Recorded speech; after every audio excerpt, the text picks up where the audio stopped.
नैतिकता और आदर्श की बातें राजनीति में अब कहां स्टैंड करती हैं, इस पर अब मैं क्या कहूं, राजनीतिक दल इसको बेहतर जानते हैं। लेकिन बड़ा सवाल यहां पर यह है, अगर पार्टी के भीतर जो टूट हो रही है, चाहे बंगाल का मामला हो, महाराष्ट्र के मामला हो, अपने भीतर भी तो, अपने गिरहबाह में भी तो झांकना पड़ेगा कि क्यों हमारे नेता छोड़ के जा रहे हैं। बच रही है क्या इससे पार्टियां? मीनाक्षी, या मुख्य मुद्दे को एड्रेस नहीं करना चाहते? नहीं मीनाक्षी जी, मैं आपके प्रश्न पे आ रहा था, लेकिन मैं उस प्रश्न से पहले अपनी एक बात कह दूं कि ऐसा हो क्यों रहा है। आपने विगत दिनों में देखा है, जैसे ये अनैतिक तौर पर परिसीमन बिल लेकर के आए और उसको एक आड़ दिया महिला बिल को लेकर के, महिला आरक्षण बिल को लेकर के, जो पहले से ही 2023 में पास है, और उसमें सरकार मुंह की खाई। ठीक है, आज उसका बदला लेने के लिए, मीनाक्षी जी मैं स्पष्ट कर दूं, इसमें नैतिकता और ये आधार मैं नहीं जोड़ूंगा, उस पटकनी का बदला लेने के लिए ये जो तोड़ फोड़ लूट खसोट की राजनीति शुरू हो गई है और ये जो खुला खेल फरुखावादी खेला जा रहा है, ये सिर्फ आप अभी शिवसेना की बात है। ठीक है, नहीं मैं यूपी पे भी आऊंगी अभी। हाँ, यूपी पे भी आऊंगी। नहीं, मलूक साहब मेरे बड़े भाई हैं, वो भी बैठते हैं। अब अगर अगला नंबर इनका भी हो सकता है, क्योंकि भारतीय जनता पार्टी का इतिहास रहा है कि गैरों को तो ईडी सीबीआई से निपटाते हैं, अपने को सीडी से निपटाते हैं, तो क्या पता अगला नंबर किसका हो। मलुक नागर जी, नंबर चाहे जिसका हो। अनुरुद्ध जी आऊंगी आपके पास, लेकिन मलुक नागर जी बड़ा सवाल उठा दिया उन्होंने यहाँ पर कि सिर्फ ऐसा नहीं है कि ऑपोजिशन के दलों की बात है, जो बीजेपी के साथ गए उन्होंने कैसे धीरे धीरे उन दलों को ही साफ कर दिया, ये बड़ा आरोप है उनका। जिन राज्यों में छोटे भाई थे वहां बड़े भाई बनकर आ गए, तो बीजेपी की छत्र छाया बहुत ज्यादा क्षेत्रीय दलों के लिए काम नहीं आई। मलुक नागर जी, मीनाक्षी देखो, पूरे देश में सभी प्रदेशों को देखें तो कोई भी प्रदेश ऐसा नहीं है जहां एनडीए में लड़ाई हो या खींचतान हो। आराम से मिलकर लड़ते हैं और इन्हें हराते हैं। और पूरे देश में किसी भी प्रदेश को ऐसा दिखा दो जो सो कॉल्ड इंडिया गठबंधन में आपस में ही ना लड़ते हों, इसीलिए ये चुनाव हर जगह हार रहे हैं। अभी आपने कहा नैतिकता की बात, मीनाक्षी जी मैं संशोधन कर रहा हूं आपके बात में कि सबसे बड़ी नैतिकता है इस देश का संविधान, और इस देश के संविधान की क्लॉज 10 के पैरा 4 के अनुसार अगर किसी भी पार्टी के एमएलए और एमपी 2/3 टूट के चले जाएंगे तो वो संवैधानिक अपने आप में एक तरीका है अपनी अलग से व्यवस्था करने का, तो सबसे बड़ी नैतिकता है। और दूसरा, अगर पार्टी का भी किस पे जाए, उसका भी पार्टी के संगठनात्मक ढांचे के जितने भी पदाधिकारी हैं जो रिकॉर्ड सबमिट है, उसके भी 2/3 अगर जाए तो पार्टी भी जा सकती है, जैसे महाराष्ट्र में गई है। जहां तक इनकी बात है कांग्रेस की, ये तो खुद ही इस स्थिति पे पहुंचाए हैं इन्होंने, सब बाकी दल भी और अपना कांग्रेस का दल भी। आज राहुल गांधी जी वहां पिछले बीती रात कल वहां पहुंच गए उदयपुर राजस्थान में। वहां राजस्थान में सचिन पायलट और गहलोत का झगड़ा और सचिन पायलट के साथ धोखा, अन्याय और जो गुनाह कांग्रेस ने करा, उनकी राजनीतिक हत्या कर दी, गहलोत को उनकी जगह मुख्यमंत्री बना दिया। और गहलोत और सचिन पायलट के एपिसोड से सीख करके कर्नाटक में डी शिव कुमार ने सिद्धारमैया साहब को पूरा चौकन्ने होकर पलट दिया और अपने एमएलए कंप्लीट अपने कर लिया, वहां तो उनको न्याय मिल गया। पर राजस्थान में आज राहुल गांधी जी, सचिन पायलट साथ हैं, तो क्या सचिन पायलट को राहुल गांधी जी न्याय देंगे? ठीक है, मनोज यादव जी के पास जाऊंगी, लेकिन हाँ ठीक है, प्रभात कुमार जी जवाब दीजिए। अपने साथियों को हर जगह पूरे देश में मर रहे हैं, इसीलिए इनके सांसद तोड़ करके जा रहे हैं, इनके इसलिए सारी पार्टियां टूट रही है। असलियत में जिम्मेदार कांग्रेस है, मुखिया कांग्रेस है, बोल लिया प्रभु, हमें तो 5 सेकंड निभाया नहीं जा रहा है। हाँ बोलिए प्रभात जी, बोलिए। अरे ये डिक्टेटरशिप नहीं है बॉस, ये एनडीटीवी का प्रोग्राम है बस। ठीक है, अपनी बात रखिए, मेरी बात तो टूट होगी या नहीं होगी। ठीक है, मलुक नागर जी सुन लेते हैं। हाँ, एक बार वो कुछ कहना चाह रहे हैं, आप ही के पॉइंट पर जवाब दे रहे हैं। ठीक है, प्रभात कुमार जी बोलिए। बस 5 सेकंड में जवाब दे रहा हूँ। मलुक भाई बड़े सम्मानित हैं, मेरे बड़े भाई हैं। दिक्कत क्या है कि संगत से गुनात है, संगत से गुंजात। भाजपा के संगत में गए हैं तो हर किसी के परिवार में विद्वेष करवाना इनके स्वभाव में आ गया। अभी ये गहलोत साहब और सचिन पायलट साहब की बात कर रहे थे। मलुक भाई, आप मैं तो बोलूंगा नहीं क्योंकि आप सम्मानित है मेरे। आप पहले कहाँ थे और जिस पार्टी में अभी आप है ना मल्लू भाई, बड़ी शर्मनाक बात है। किसी और का विधायक लेकर के अभी तक सांसद बने हो, पहले रिजाइन कर लो, फिर नैतिकता की बात करना शोभा देगा, वो संवैधानिक नहीं है। ठीक है, और ना तो आप संविधान के मूल्यों की बात करो। ठीक है मनोज यादव काका जी, एक बात जो यहाँ पर मलूक नागर साहब ने उठाई बड़ी इंपॉर्टेंट है। उन्होंने कहा कि संविधान के दायरे में अगर बागी निकल कर जा रहे हैं और पार्टी में टूर आ रही हूँ सर, आ रही हूँ, एक सेकंड है ना मनोज यादव जी, अगर वो 2/3 का नियम जो है उसके दायरे में वो जा रहे हैं छोड़कर, तो इसमें कानूनन तो कुछ गलत नहीं है संसद के कानून के हिसाब से। उल्टा सवाल तो ये बनता है कि आप अपने नेताओं को दल में रोक नहीं पाए। नहीं मीनाक्षी, ठीक बात है। कोई अगर वैधानिक बात अगर बड़े भाई मलूक नागर ने कहा है तो उसका सम्मान किया जाना चाहिए। और ये विधिवेत्ता भी हैं और ये कभी लोकसभा के सांसद भी हुआ करते थे। एक राहत इंदौरी साहब का एक शेर है कि नई हवाओं की सोहबत बिगाड़ देती है और कबूतरों को खुली छत बिगाड़ देती है। जो जुर्म करते हैं इतने बुरे नहीं होते, सजा न दे करके अदालत बिगाड़ देती है। तो अब ये जिस छत पे और जहां उड़ रहे हैं, इनसे नैतिकता की बात अब क्या, बस इन पर एक शेर और मुझे याद आ गई कि वो जो तुम्हारे वफादार बैठे हैं, हमारे भगाए हुए गद्दार बैठे हैं, तो भाई और साथी से उस नैतिकता की बात और संविधान की बात कर रहे हैं। आप देश के प्रधानमंत्री से आपने कोई नैतिक सवाल पूछा? आपने पूछा कि 2014 से लेकर के 26 तक भारतीय जनता पार्टी ने 14 सरकारों को तोड़ा, अनेक दलों को बर्बाद किया। क्या यही नैतिकता है, यही सूचिता है? हमारे संविधान के तो प्रस्तावना में ही बात करी गई है कि हम एक लोकतांत्रिक देश हैं, हम सभी का सम्मान करेंगे, हम बंधुता बढ़ाने वाला काम करेंगे। जब नरेंद्र मोदी जी भाषण देते हैं कि कपड़े देख के मैं लोगों को पहचान लेता हूं, तो ये बंधुता वाली बात होती है। आप कहां जाकर के और कैसी बात कर रहे हैं? आप कम से कम आपसे तो उम्मीद, और भारतीय जनता पार्टी आप भी जानते हैं कि आपके जो राज्यसभा सांसद हैं, जो देश के केंद्रीय मंत्री हैं यार, वो कहाँ थे? कहाँ से? समाजवादी पार्टी में सब ठीक है?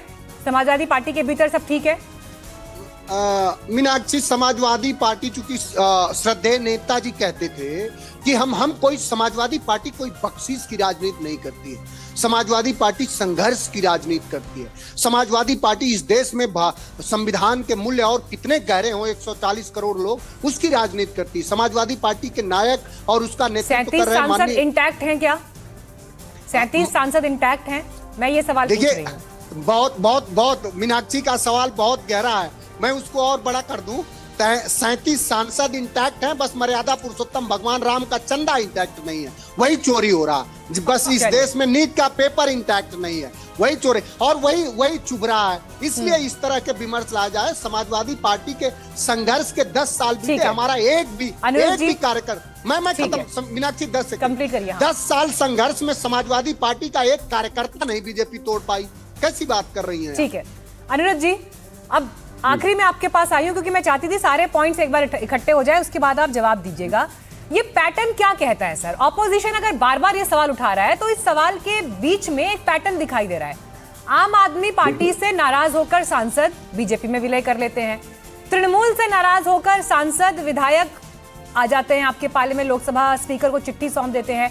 वही पैटर्न हमको महाराष्ट्र में दिखाई देता है। खबर अब निकल कर आ रही है कि तमिलनाडु में भी कुछ ऐसा हो सकता है। मॉनसून सत्र से पहले नंबर गेम आपके पक्ष में होना चाहिए, क्योंकि महत्वपूर्ण बिल जो सरकार को पास कराने हैं उनके लिए नंबर चाहिए। और उस सबके दायरे में ये एक बिग पिक्चर जो है इन टूट के दायरे में इस वक्त दिखाई दे रही है। मीनाक्षी जी, देखिए ऐसा है कि अगर कोई पार्टी अपना घर न बचा पाए तो वो जाने, उसका काम जाने, भारतीय जनता पार्टी का क्या लेना देना। अगर किसी पार्टी के सांसद आकर एनडीए को, भारतीय जनता पार्टी को समर्थन देना चाहते हैं, तो अगर राष्ट्र प्रेम से प्रेरित, सर ये बड़ी मासूम बात है कि अचानक से आम आदमी पार्टी के बागियों को बीजेपी अच्छे लगने लगी, टीएमसी के बागियों को बीजेपी अच्छी लगने लगी, जो है ये महाराष्ट्र के जो नेता है उनको, ये थोड़ा सा समझिए। मैं जिस पैटर्न का जिक्र कर रही हूँ, कहीं पर तो पीछे पर्दे के पीछे कुछ चल रहा है ना।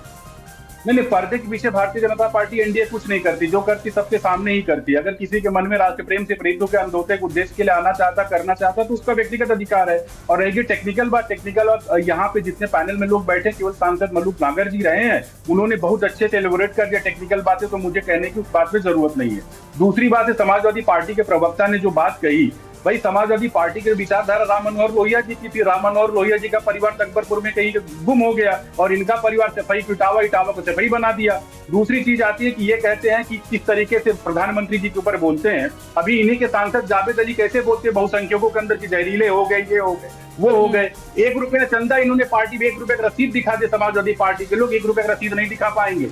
लेकिन वहीं पे अगर रौनाही में मस्जिद बन रहा, हो सकता है ये लोग दबा के ईंट भी भेज रहे होंगे। तो इन लोगों के अंदर जो चीजें हो चुकी है, अब भाई अपनी पार्टी नहीं संभल रही, अपना सरकार नहीं संभल रहा, अपना सब कुछ, अपना जिसका घर नहीं संभल रहा, तो उसको कोई क्या करे, भारतीय जनता पार्टी क्या करे। ठीक है मनोज यादव काका जी, ये टूट बीजेपी में क्यों नहीं हो रही है? ये टूट बीजेपी में क्यों नहीं हो रही है? मीनाक्षी जी 10 सेकंड दे दीजिए। बीजेपी से भी तो नेता टूट के समाजवादी पार्टी में, कांग्रेस में जा सकते हैं ना, ऐसा तो नहीं हो रहा। 10 सेकंड तो क्यों अपना कुनबा नहीं संभल रहा? एक आ रही हूँ सर, 1 सेकंड। मनोज यादव काका जी, बीजेपी में क्यों नहीं हो रही है टूट? नहीं, बीजेपी में भी टूट, बीजेपी में टूट, ये तो बहुत लोग, आप मीनाक्षी ये बहुत बड़ा सवाल कर रही हैं और सही सवाल कर रही हैं। इस देश वो जो बात है कि स्वार्थ के सब सके बिन स्वार्थ कोई ना है और सेवाएं पक्षी सरुस तरह नीरस भय उड़ जा।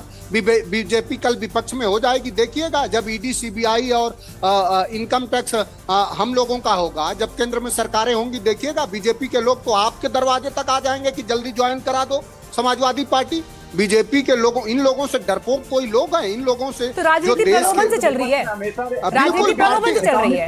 मलुक नागर जी, ये कितनी बड़ी विडंबना है। मलुक नागर जी ने एक करके मलुक नागर जी, ये कितनी बड़ी विडंबना है कि आज की तारीख में अगर जो नेता बागी हो रहे हैं, क्योंकि देखिए यहाँ पर संजय राउत साफ कह रहे हैं ना कि 15 करोड़ ऑफर कर दिए गए।